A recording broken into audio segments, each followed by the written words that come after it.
Hello everyone and welcome back to Comic Vantage. Now today we just have a quick episode going on and something a little different. So, I received a message recently from a gentleman named Bradley Golden. Now Bradley Golden is the creator behind a new comic book called Leave on the Light from Antarctic Press.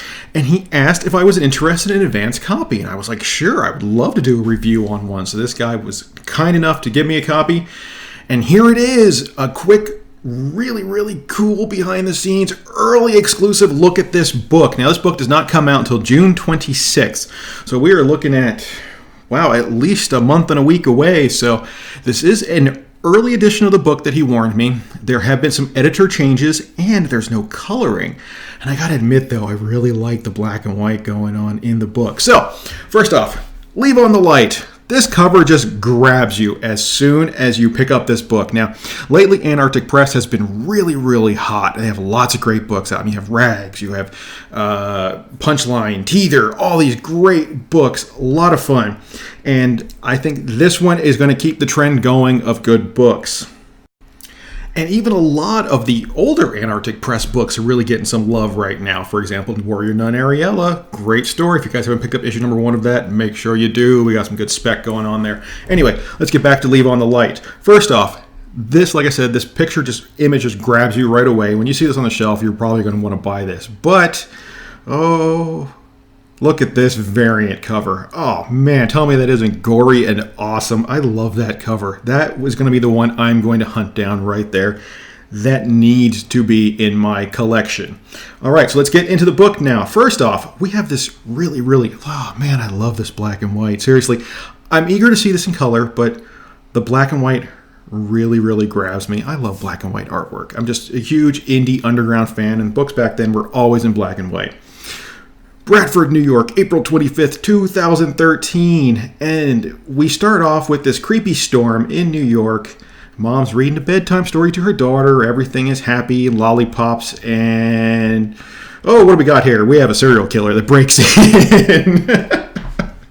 So right away, you are just thrown into carnage here, where you have this serial killer mercilessly killing this girl and her mother. Wow, I mean, that just jumps at you right away. Now, I'm not going, usually I just do a huge spoiler-filled review. I'm not going to go into a lot of, the little nuances and things towards the end, because I want everybody to experience it for themselves, because I really enjoyed this book. Next up, we have this nice hardened detective who's pulling up to the scene, and this is Detective Gary Marshall. Now, Gary Marshall has a feeling on what's going on here, but he doesn't want to admit it to himself. Now we start getting into a little bit of the almost, I want to say, supernatural of the storyline, where the MO of this child killer is a killer who was put to death 8 months beforehand. So he doesn't know how this is happening. He's trying to figure it out, and it's really screwing with his head, which is really cool. As we start progressing more and more into the story, you start realizing that this child murderer, the whole case really took a toll on him, because you can feel that this guy is just angry. And when he gets in here, he has another partner here. Sorry, I can't recall her name. But she introduced him to the scene, and he immediately vomits because, wow, yeah. Like I said, this story gets really gruesome. Man, I love the artwork. Oh, it's so good. Yeah, so there, a little decapitated head. Just what every story needs. Now, as this story started progressing, as I'm reading this, I started getting more and more of a feel of an almost 80s or 90s slasher movie. Now, to me, that is a really good thing. I love that. The storyline was almost kind of like a Shocker meets Child's Play, where you have Shocker who's electrocuted. He ends up in an electrical grid, which is very similar to this one. I think this dude is riding electrical waves, and he's a child murderer. So, they start digging into this guy's history, and they find one of his, I think it was a cellmate of his, and they're going to meet him.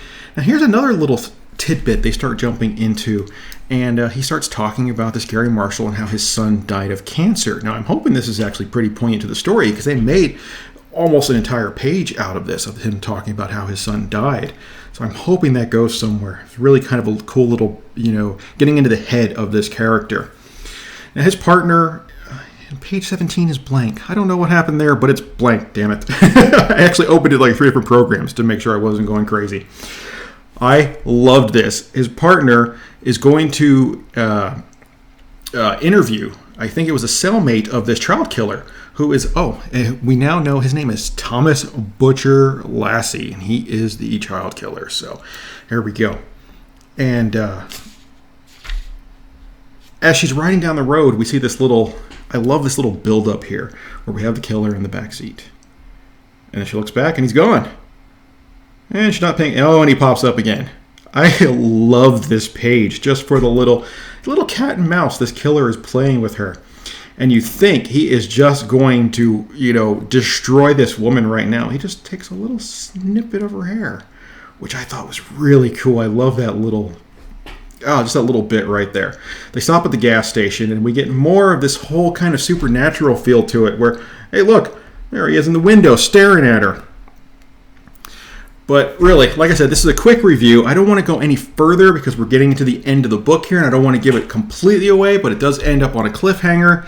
This is a very good read. I actually recommend that everybody pick this up, especially if you're a fan of old school horror or just, you want to get into it. If you're a fan of horror in general, or even suspense and a little bit of the supernatural, this is a fun book. And I can see how this story is going to progress, and I think it's going to get really, really interesting. So, that's actually it right there. Thumbs up for me. Bradley Golden, you did a great job. Like I said, this is something new. So if you guys like this kind of stuff, let me know. I can do little preview reviews like this. I can actually reach out to other creators and get early edition books to do previews for if you like. Anyway, if you're new to the channel, hit the little CV down in the lower right-hand corner. That actually subscribes you to all the good stuff I have coming out. And current subscribers, thank you so much. You guys are awesome. Like I said, I hope you enjoy this. Let me know down below what you think. And yeah, like always, thank you for watching, and take it easy.